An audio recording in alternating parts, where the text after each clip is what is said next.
하나님의 말씀 볼까요? 요한 1서의 2장의 1절부터 11절이죠. 우리가 이번에 신년 첫 주일 때 했던 겁니다. 요한 3, 4지 요한 2서 요한 1서잖아. 1장 2장에 요한 1서 1장 2장 1절부터 11절. 네.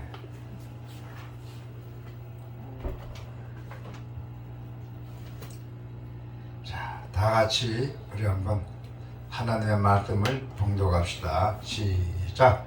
나의 자녀들아, 내가 이것을 너희에게 쓰면 너희로 죄를 범하지 않게 하려 함이라. 만일 누가 죄를 범하여도 아버지 앞에서 우리에게 대언자가 있으니 곧 우리 오신 예수 그리스도시라. 그는 우리의 죄를 이해 하목 제물이니 우리만 이해할 뿐 아니요 온 세상의 죄를 이해하심이라.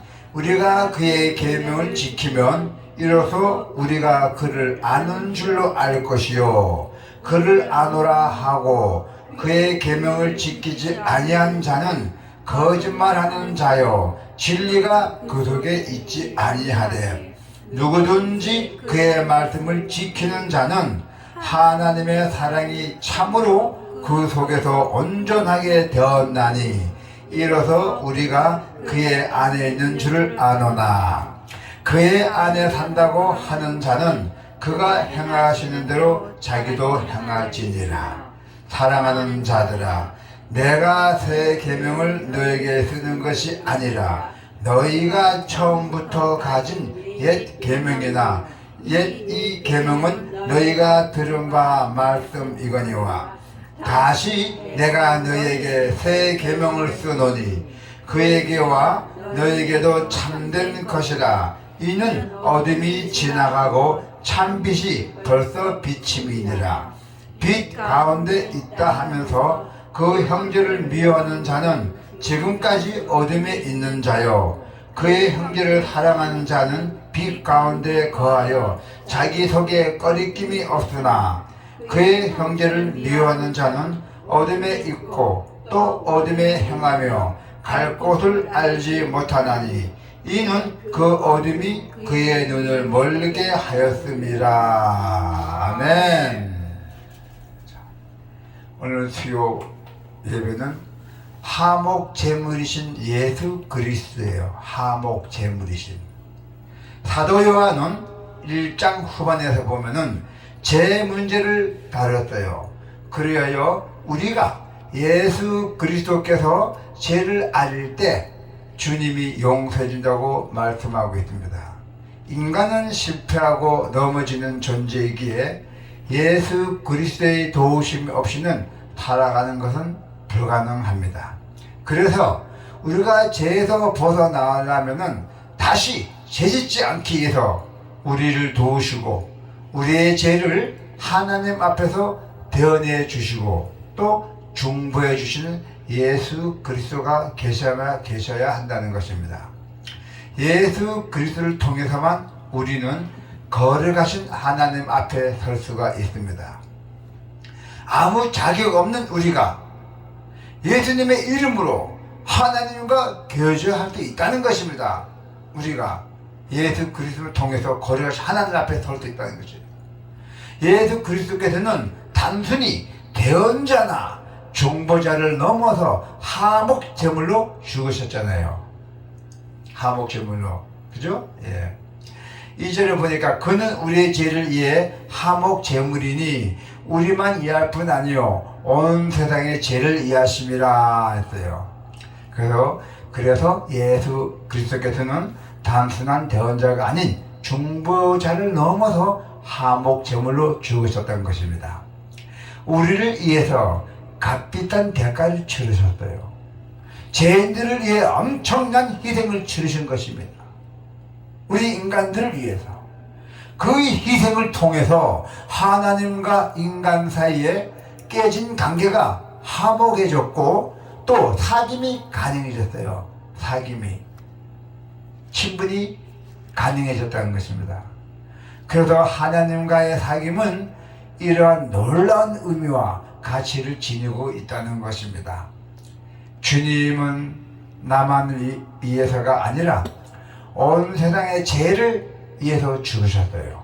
온 세상의 죄를, 온 세상이. 이절에 그때 보니까 온 세상의 죄를 이하심이라 나와 있잖아요. 그래서 예수 그리스도의 죽음은 우리의 사귐을 세상의 공동체나 세상 사람들과 사귐과는 다른 차원으로부터 만듭니다. 차원이 똑같지 않습니다. 다른 차원으로 만든다고요.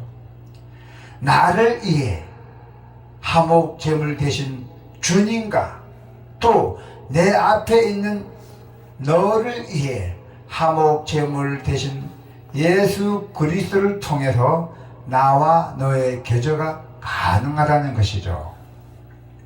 자, 이 사실은 우리가 서로의 관계 속에서 자랑할 것이 없게 만듭니다. 우리의 관계에서 뭐가 자랑할 것이 있어요? 예수 그리스도의 관계로 구원받은 각각의 나가 또 모여있는 우리라는 그 공동체를 이루었잖아요. 각자가 예수 그리스도를 통해서 서로 교제할 때 교회 공동체가 유지된다는 것입니다. 교회도 서로 사랑하지 않고 흩어지면은 공동체가 유지 안 됩니다.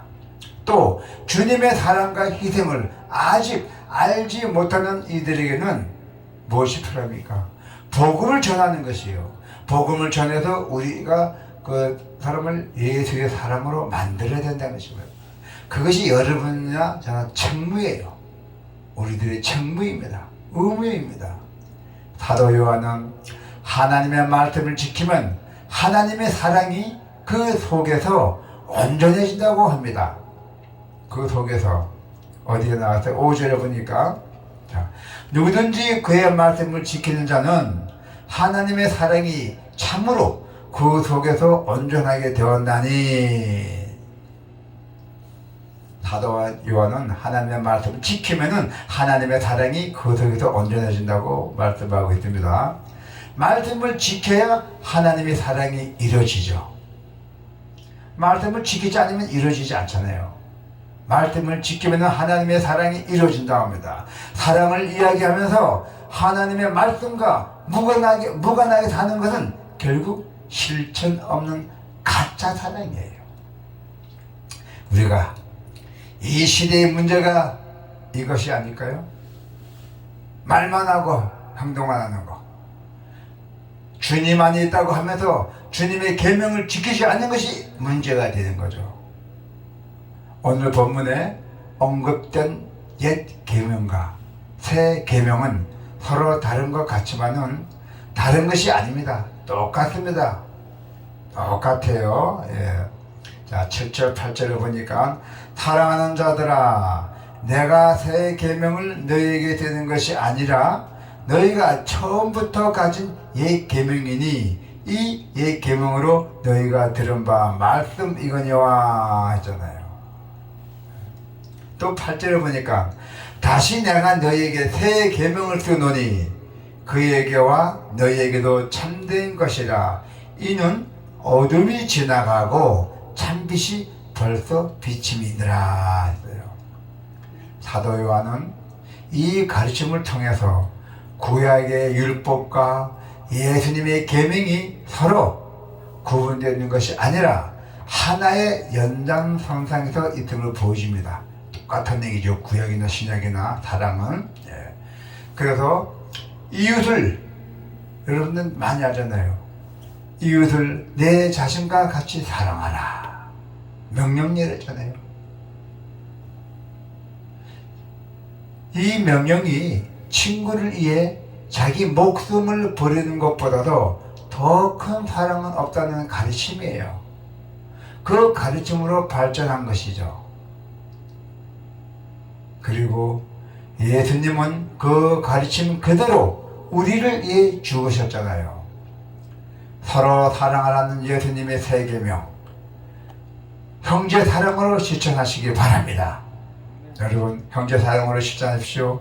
그리고 예수 그리스도께서는 화목제물 되심으로 하나 되게 하시고 서로 사귐이 있게 하신 그 지체를 우리가 사랑하지 못하고 미워한다면은 아직도 여러분들은 어둠에 있다는 것이에요. 어둠에, 컴컴함에 있다는 것입니다.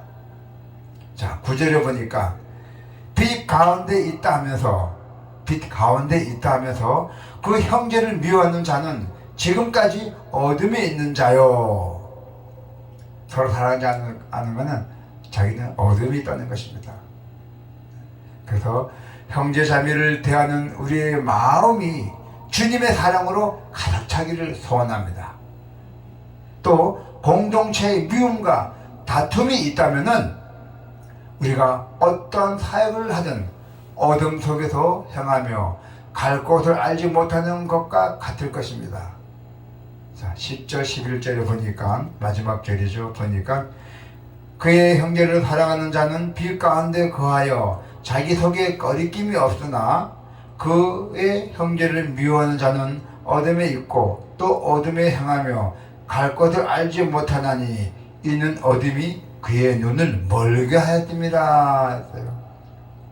사랑하지 않으면 눈이 멀게 한다 했어요. 하나님을 사랑하는 마음은 다른 지체를 사랑하는 실천을 이어줍니다.